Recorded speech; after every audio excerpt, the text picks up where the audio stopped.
Namaskaram. Welcome back.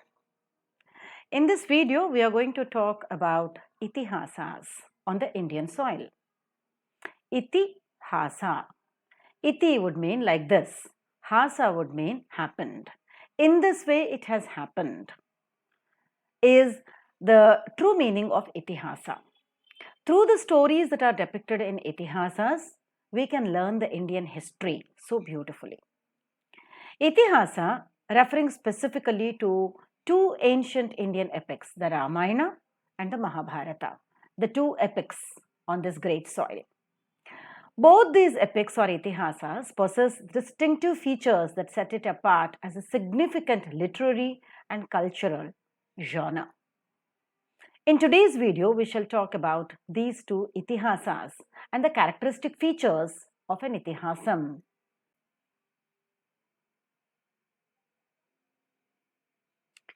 Itihasa refers to the Ramayana and the Mahabharata that are written in the Indian soil. They have got great literary and cultural genre. The Ramayana is written by Rishi Valmiki, which you could see on top of the slide, and the Mahabharatam is written by Veda Vyasa, which you could see on the bottom of the slide. Itihasam, as it is said, this happened exactly this way, has got the characteristic features of being a historical epic, with the help of which we could learn our own Itihasa or history. Apart from introducing history to us, they also are part of moral and ethical conveyors with the universal themes incorporating diverse characters, written in a large epic scale.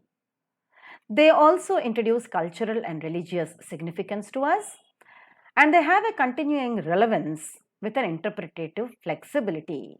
And that's the reason why, if you read Itihasam, whether it is Ramayana or Mahabharata, we obviously will be doing the history of our own country. Literally meaning thus indeed it happened, Itihasam is esteemed as a historical narrative rather than a purely mythological account. These epics are venerated as authoritative depictions of past events, skillfully interweaving historical facts with mythological elements. The Ramayana and the Mahabharata are profound repositories of moral and ethical teachings. They present intricate characters grappling with dilemmas and moral conflicts, offering enduring lessons on righteousness, duty, loyalty, and the far-reaching consequences of one's actions. And that's why it is lessons from Ramayana that we learn is righteousness and tolerance. And the lessons from the Mahabharata that we learn is dealing with the moral dilemmas. I'm very happy to share with the students that I myself have penned a book which is based on my research for Swami Ramanand Tirth, Marathwada University, Nanded, which is called as the Mahabharata has got an important aspect which is called as the Bhagavad Gita, which is a sort of spiritual, religious and philosophical teachings of Lord Krishna to Arjuna in the middle of the Mahabharata war. Bhagavad Gita is seen as a religious and spiritual text all across the world. But this also can be seen as a life learning lessons teaching us the soft skills. And so my book tried to look at the same old Bhagavad Gita from a soft skills point of view, like the soft skills of communication skills, personality development, time management, soft skills like stress management, leadership skills, team management, and in general, life skills can be learned from it. So both these texts are the wonderful epics written for teaching us the moral and ethical lessons apart from giving us the spiritual knowledge. They cover the universal themes and explore timeless and universal themes such as love, friendship, betrayal, honor, sacrifice, and the perpetual struggle between good and evil. The world, ever since it has been made, has got evil also, along with the other side of good. And the battle that is between good and evil is endlessly fascinating because we are the participants every day. When God is there in Abrahamic religions, along with God, Satan also is there. When Ram is there in Ramayana, we have a Ravana also. When Arjuna is there as a virtuous character in Mahabharata, we have a Karna also, which is a great character. And we have the other characters like Yudhishthir Bhima, Arjuna, Nakula, Sahadeva belonging to the good side, with Dhritarashtra and various other characters like Duryodhana, Dushasana, Shakuni, Karna belonging to the bad side. In fact, every epic is a struggle between good and bad, where always good wins over the bad. These themes resonate across the cultures and eras, ensuring the relevance of Itihasam even today in the modern times. Itihasams will have a diverse characters. A rich tapestry of characters is observed. Each character is endowed with distinctive traits, virtues, and flaws.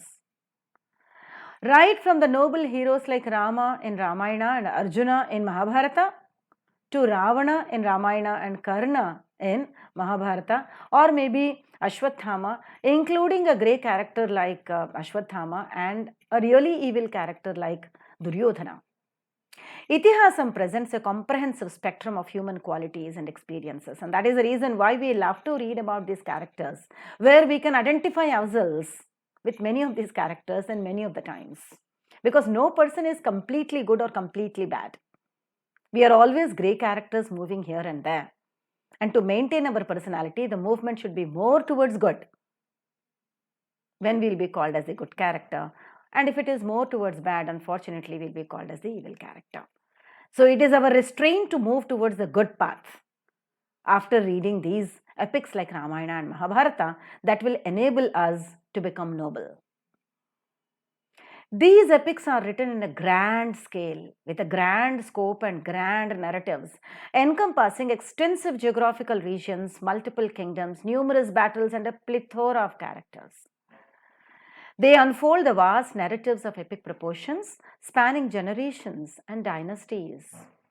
If Ramayana has got all the Kshatriya characters in the beginning part of the story, it also has got the animal characters in the middle, and it also has got the demonic characters in the end.